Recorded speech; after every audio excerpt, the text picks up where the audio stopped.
preliminary stage, the offensive stage of chanting, then the effect of the chanting is delayed until we can remove the offenses that are blocking it. The holy name is always powerful, always potent, always auspicious. And by doing devotional service, even though we may not get the result immediately because of our offenses, certainly Krishna never forgets our service. And he always waits just until the right moment to give the result. You have to trust in Krishna. Krishna's judgment is a lot better than ours. If he was to give the result of our service immediately, when we're not pure, then we would have no impetus, no motivation to continue the service until we're purified. And the funny thing is about devotional service, that even when we're purified, we don't want to stop it. This devotional service is truly spiritual because it's eternal. Just because we're chanting now, that means we're in the clearing stage of chanting. We're still offensive. We're not getting the full result of chanting the holy name, but we're working on it. So we continue to chant and we become more and more purified, and then one day we actually chant without offenses and we get the result instantly, immediately. But that doesn't mean we stop chanting. No, because the chanting gets more and more blissful the more we do it, even in the purified stage. So we all know this shloka, Harer Nama, Harer Nama, Harer Nama eva kevalo, kalo nastyeva, nastyeva, nastyeva, gatiranyata. Harer Nam means chant the holy name, and it's repeated 3 times. Chant the holy name, chant the holy name, chant the holy name. In this age of Kali, there's no other way, no other way, no other way. That's also repeated 3 times. Why is that? Well, we chant the holy name in the beginning with offenses. And then in the intermediate stage of devotional service, we chant the holy name to try to clear those offenses. Then, in the highest stage of chanting the holy name, we chant offenselessly. So, chant the holy name in the offensive stage, chant the holy name in the clearing stage, chant the holy name in the offenseless stage. In this age of Kali, nastyeva, nastyeva, nastyeva. There's no other way, no other way. No other way by karma, no other way by jnana, or knowledge. So work and knowledge, and no other way by yoga, or mysticism.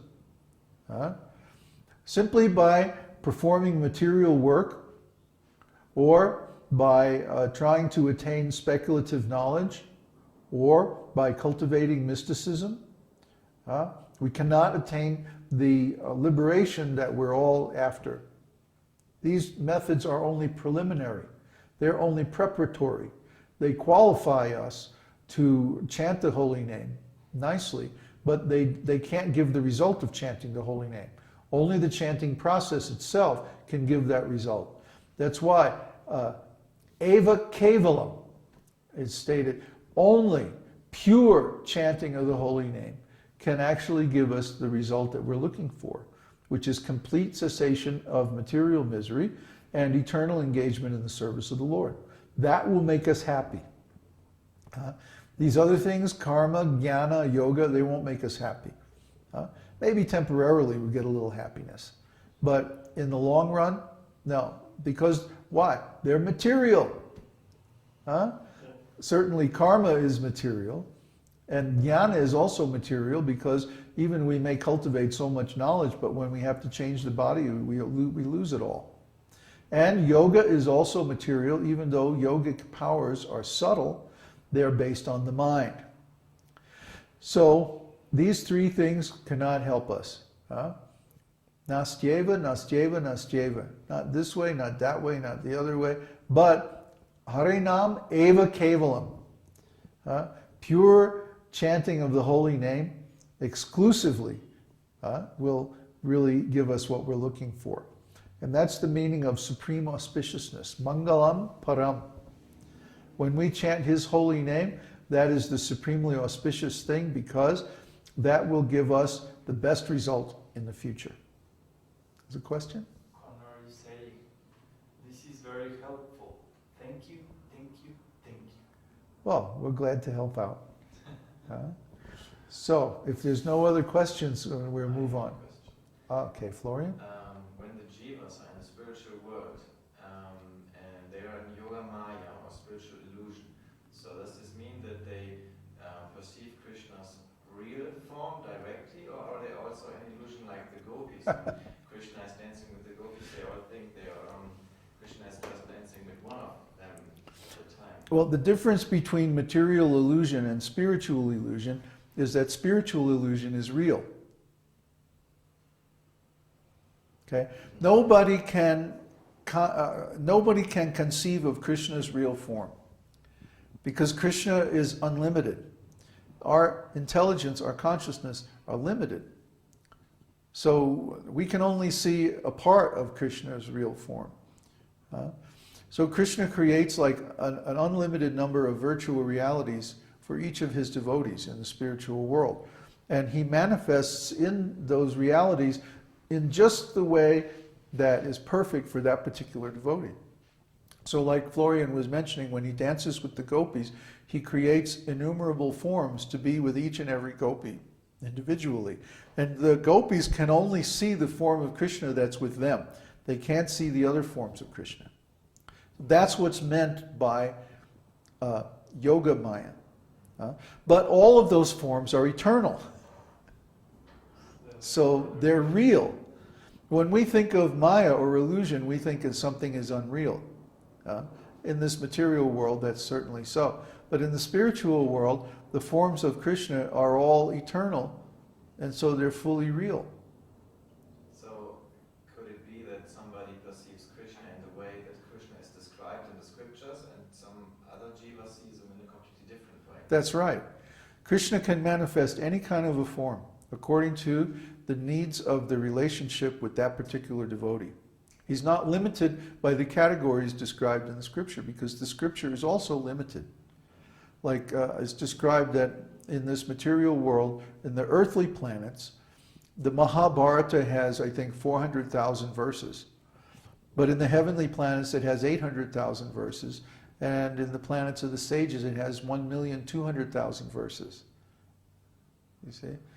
So the knowledge given by the scriptures is appropriate to the particular level of consciousness on the different planetary systems. Similarly, the forms revealed by the Lord are relative to the consciousness of the devotee.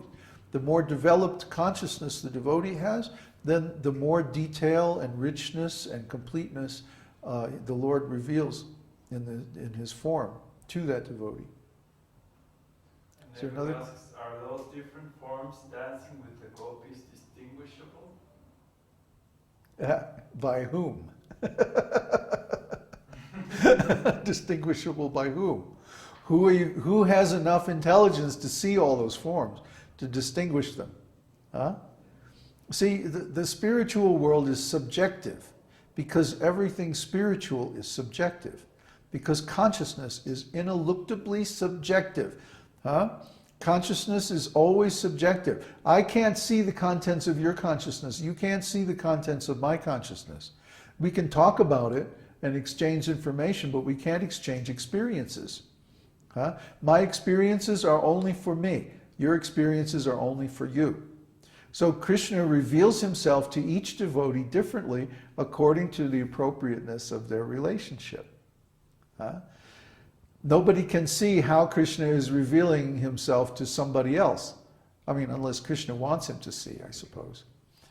But that's a very unusual circumstance, and we don't ever read in the Shastra that, well, the one time when Brahma had disturbed Krishna's pastimes, and then Krishna showed him all the Vishnu forms, then, because that was a special occasion. Normally, even Brahma can only see the particular form of the Lord that he reveals. So each devotee is in his own subjective world of consciousness, and the Lord appears to him as appropriate to their relationship, to their service relationship. It's similar to the concept of virtual reality, where you may have this computer where there's this virtual world, and when people go in it, they see themselves and others according to the way that they want to be seen, according to their the particular form or that they adopt. So it's similar to that. And each one sees that world differently because they see it from their own point of view. They don't see it, there's no such thing as an objective point of view in the world of consciousness. There are only subjective points of view, which are limited to each individual. So our thinking is conditioned by material consciousness, where there's some idea of some objective point of view. Just like when we're talking about Vedic astrology, for example, Vedic astrology calculates everything from the point of view of the surface of the earth. So for Vedic